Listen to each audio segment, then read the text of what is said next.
Bonjour, je suis Alan Rich. Dans cette vidéo, je vais parler de la différence entre l'esprit et l'âme. Qu'est-ce que l'esprit? Qu'est-ce que l'âme? Souvent, on me dit, il y a la confusion, on me dit quelle est la différence. Donc, nous avons évidemment un corps que vous connaissez, nous le voyons, nous pouvons le toucher.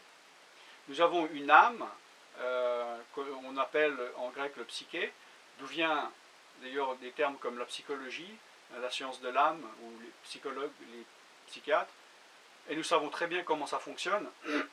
Nous avons un intellect, nous avons une volonté, nous avons des émotions, et nous savons que nous pensons à quelque chose, à un choix à faire, nous prenons une décision, et sur cette décision dans laquelle nous agissons, les émotions suivent.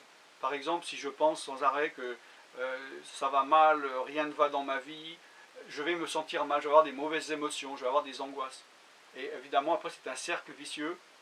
Ces angoisses qui sont là vont me confirmer à mon intellect que ça va mal, et je vais encore penser plus que ça va mal. Et ça fonctionne d'ailleurs aussi dans l'autre sens. C'est un cercle, n'est-ce pas, un mécanisme de pensée de l'âme. Tout le monde sait comment ça fonctionne. Et ce sont les psychiatres, les psychologues qui s'occupent de cette dimension. Nous avons la conscience du bien et du mal qui est relative par rapport à notre éducation, selon la culture, selon le pays, selon le niveau social, selon comment nos parents nous ont éduqués. Pour moi, par exemple, ça peut être impensable de voler même un sou, alors que mon voisin, il peut penser que voler à un riche pour donner à un pauvre, c'est une bonne chose. Donc nous avons une conscience relative. Il y a une interaction entre l'âme et le corps.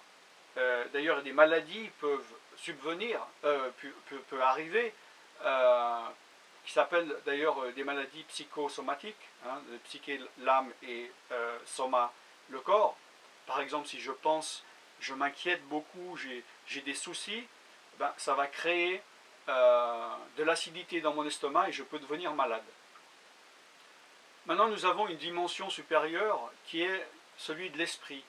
Alors l'esprit, c'est la partie en nous avec laquelle nous pouvons avoir une relation avec le monde spirituel. Alors souvent on en fait abstraction parce qu'on n'a jamais appris à l'utiliser, et il y a des personnes très très intelligentes, très rationnelles, dont l'âme fonctionne très bien et qui font complètement abstraction du monde spirituel parce qu'ils analysent la spiritualité avec leur intellect. Et ce sont deux mondes qui ne peuvent pas se mélanger.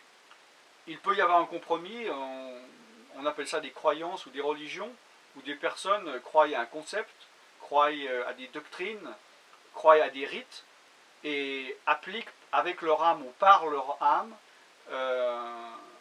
ce qu'ils estiment être une relation entre le physique et le spirituel.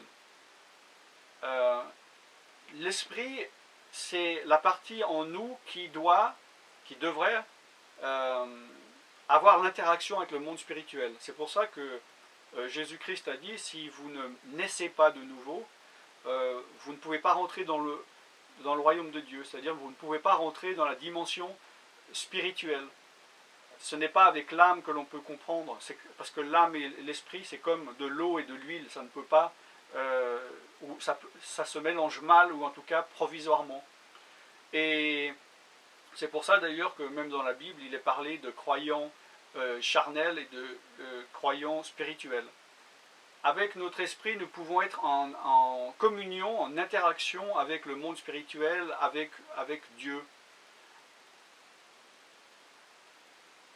Et nous avons une conscience spirituelle universelle qui n'est pas du tout relative. Je crois personnellement que peu importe d'où nous vivons, nous avons chacun en nous une conscience universelle qui n'a rien à voir avec notre éducation humaine ou religieuse. Et cette conscience vient de Dieu, car Dieu a créé l'homme, il est dit, et il a soufflé en lui, et il a soufflé son esprit en lui, et cet homme est devenu une âme humaine. Hein, nous voyons les limites de la science qui, évidemment, connaissent le principe élémentaires de comment fonctionne la matière, mais ils ne comprennent pas de cette matière inerte, comment est née la vie, ou comment elle interagit. Et nous pouvons ça le comprendre uniquement avec notre esprit, et nous devons naître de nouveau en esprit pour pouvoir rentrer dans ce monde spirituel, afin de ne pas devenir des personnes religieuses, mais devenir des personnes spirituelles. Alors, je n'ai pas le temps en 10 minutes d'expliquer plus en profondeur. Vous pouvez aller sur mon site centre-partage.com. Il y a plusieurs vidéos, des articles qui parlent de ce sujet. Si vous voulez faire une expérience profonde spirituelle, vous pouvez aller à la page prière vidéo. Alors n'hésitez pas à me contacter par téléphone ou par email ou commentaire sur les vidéos si vous avez des questions. Bye bye.